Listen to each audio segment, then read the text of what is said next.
অহন থেকে আপনার মুখের প্রত্যেকটা বাক্য হইব ন্যায়ের পক্ষে। আপনি বুঝি আমার লগে গোসা? না, কেডা কইলো?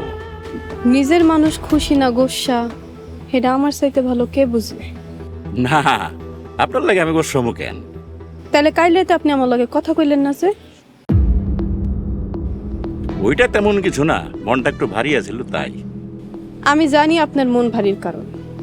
গতকাল শালিশিতে সবার সামনে হাশেমের মুখে চুনকালি দেওয়া উচিত হয়নি, তাই না? হ্যাঁ, একটা বয়স্ক মানুষ গ্রামবাসীর সামনে হারে ওই রকম বেইজ্জত করুন ঠিক হয় নাই। আপনি এটা কি করলেন মাতবর সাহেব? গ্রামের মানুষ আপনার এনে আর কান্ডারি মনে করে। আপনি যদি এইসব কথা কন, তাহলে গ্রামের মানুষ কই যাইব? শোনেন মাতবর সাহেব, অহন থেকে আপনার মুখের প্রত্যেকটা বাক্য হইব ন্যায়ের পক্ষে।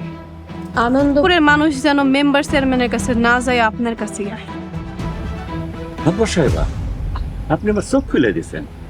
এখন থেকে আপনি যেমনি যেমনি কইবেন আমি ঠিক তেমনি তেমনি চলব। ও মা, কি কয় মাতবর সাহেব? আমি হইলাম আপনার স্ত্রী, আমি চলবো আপনার কথা।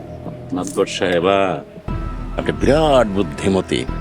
আপনার বুদ্ধি জ্ঞানে আমি মুগ্ধ।